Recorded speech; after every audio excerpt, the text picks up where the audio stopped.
Hey guys, just a quick front video here because I forgot to mention this one. I ended up recutting the video, and the first time through, I mentioned what my mics were and why I chose them. And for whatever reason, I was plowing through the second one and I covered everything but that. So I just want to talk about it real quick.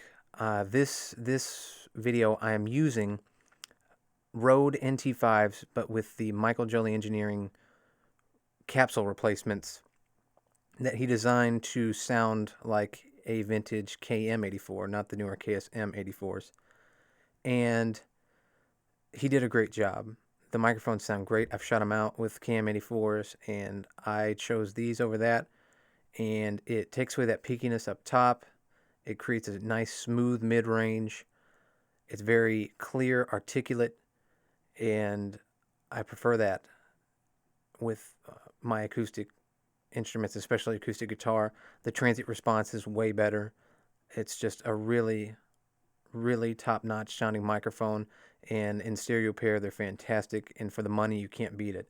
You can find a used set of Rode NT5s for around the $300 range, and you can grab. I got the pair of capsules I think for $300, and it's just you're rivaling it with thousands of dollar microphones. So I love them.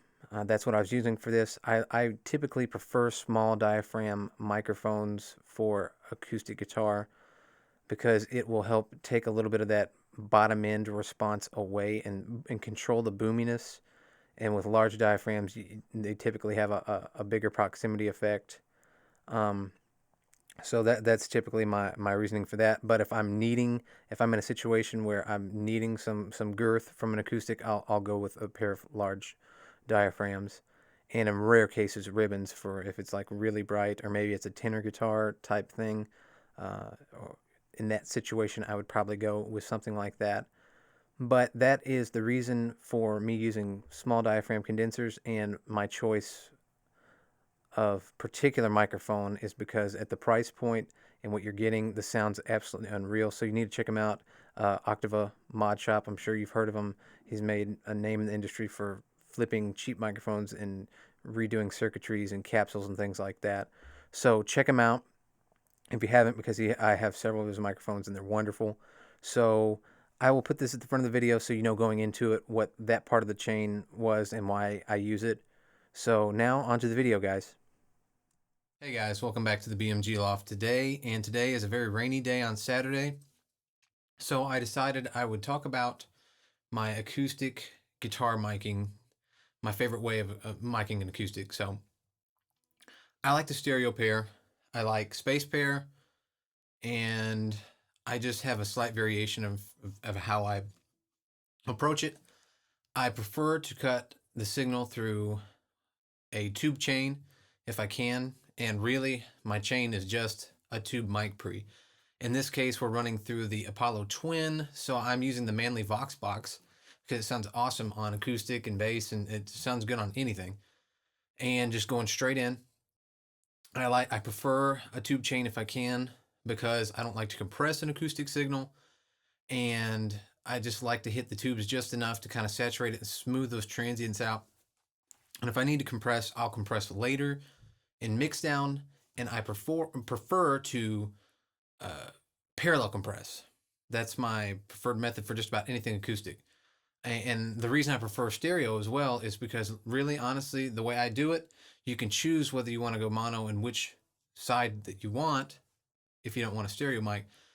But the type of music that I typically do, the stereo spectrum needs to be filled out because I do a lot of acoustic music, things that are more Americana-like, or the pop stuff that's not so driven by a lot of harmonic content from tons of distortion and things like that. So I like having to spread out the stereo field with my acoustic instruments.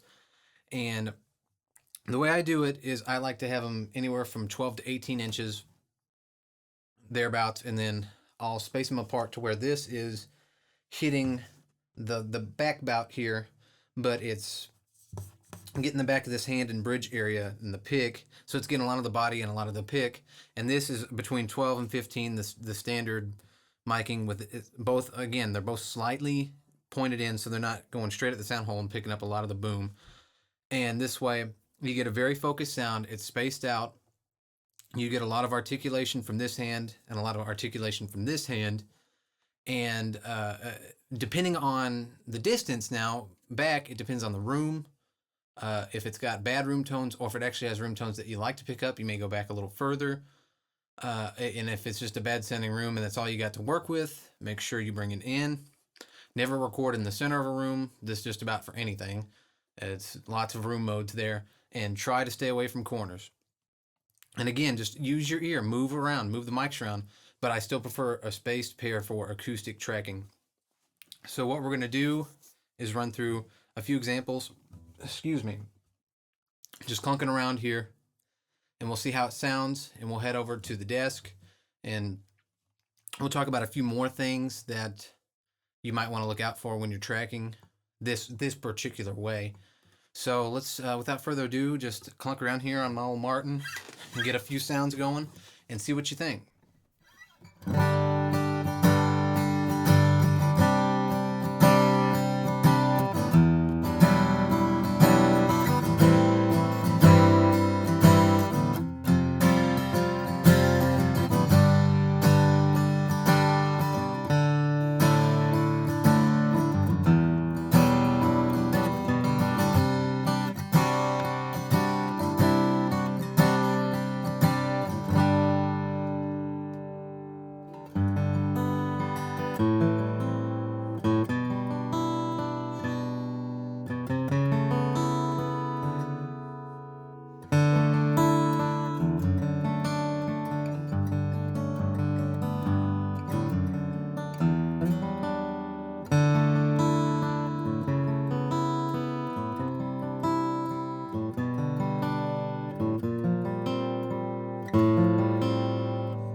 So there you go, just some rough playing here, and let's go over to the desk. And since I am trying to produce free content, I don't have a production team and all that, just a decent camera and good audio. So I'm going to wrap this up. We'll head over to the desk and we'll talk about some stuff with this type of miking, and we'll wrap it up. So we will catch you guys in just a second. And welcome back. Let's just talk about the tracks a little bit here. And the biggest thing to look out for when you're tracking like this is phase. We didn't talk about that back there because I wanted to visually do it. As you can see, this track's really, excuse me, this track is really well in phase. And they're both going up and down together. And time-wise, it's very tight, which brings me to my next thing is everyone talks about the 3-to-1 rule. It's a good place to start, but it's not set in stone. So you just got to play with it, listen, use your ear, and we'll do this as an example real quick here. I'm going to mono both channels up here so they're both being summed to mono. We're going to play a little bit, and I'm going to throw a plugin on that we can flip the phase on real quick. And I'm going to also, we'll talk about this in a second because we didn't use that in tracking either. But let's just listen, and I'll flip the phase in one channel.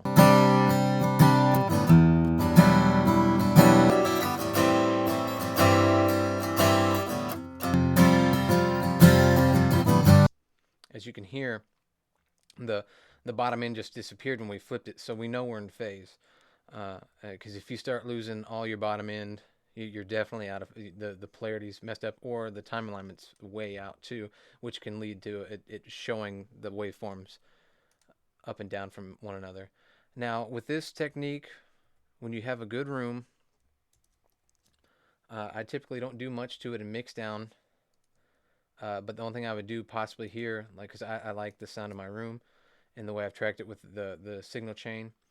So only thing I'd really do is add a little bit of top end with the Mag Audio EQ from Plug-in Alliance, and using some of that top end air. It's something you really feel, especially in the mix rather than here, and it just opens up the top of the picking and stuff. And we'll bring it in and out here, and I'll let you hear what I'm talking about.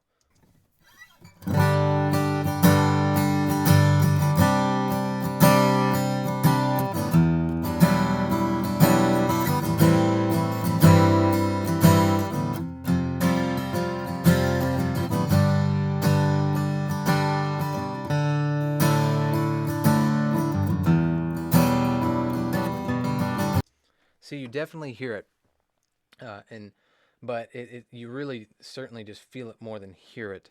So when you really bring it in on the top end, in the mix, it really sweetens it, and it really cuts through, especially if it's really driving chunky kind of pop stuff. It'll really cut through really well in a very subtle way, and that's what I like. And so hopefully, guys, you've learned something from this. Please feel free to ask questions, and if you have anything that you want to talk about in a you'd like me to talk about in a future video, please let me know. Like, share, and subscribe to this if you enjoyed it. And until next time, guys, keep it grooving.